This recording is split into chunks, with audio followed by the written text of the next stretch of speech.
تو جی ہاں، حاضر ہوں ایم بابو تھنولی اسلامک اسٹوڈیو سے۔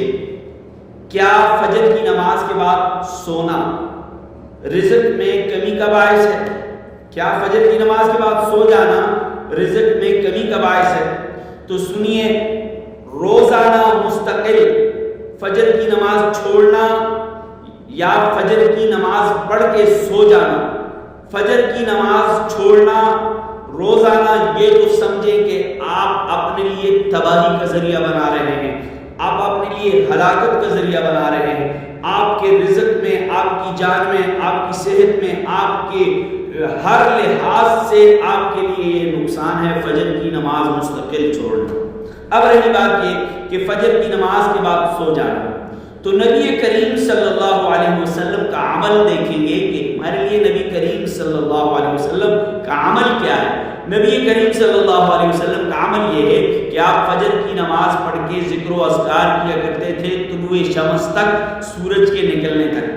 اب اگر ہم بھی نبی کریم صلی اللہ علیہ وسلم کی سنت پر عمل کریں گے تو ظاہر بات ہے کہ جب سنت پر عمل کی جاتی ہے تو آپ کی عمر میں برکت، سنت پر عمل کی جائے آپ کی صحت میں برکت، سنت پر عمل کی جائے آپ کے رزق میں برکت، سنت پر عمل کی جائے آپ کے کاروبار، بزنس، ہر چیز میں برکت ہوتی ہے۔ یہ سنت کی برکات ہے۔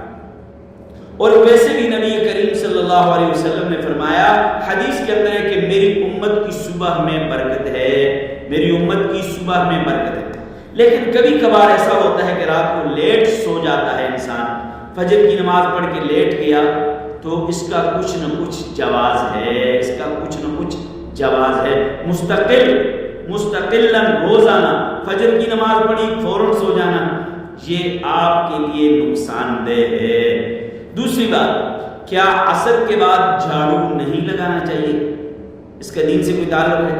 یہ من گھڑت ہے، یہ من گھڑت ہے، نہ کہیں حدیث میں ہے، نہ کسی فقیہ نے بتایا ہے، نہ کسی محدث نے، نہ کسی نیک و صالح آدمی نے، بلکہ قرآن نے فرمایا ان اللہ یحب التوابین و یحب المتطہرین۔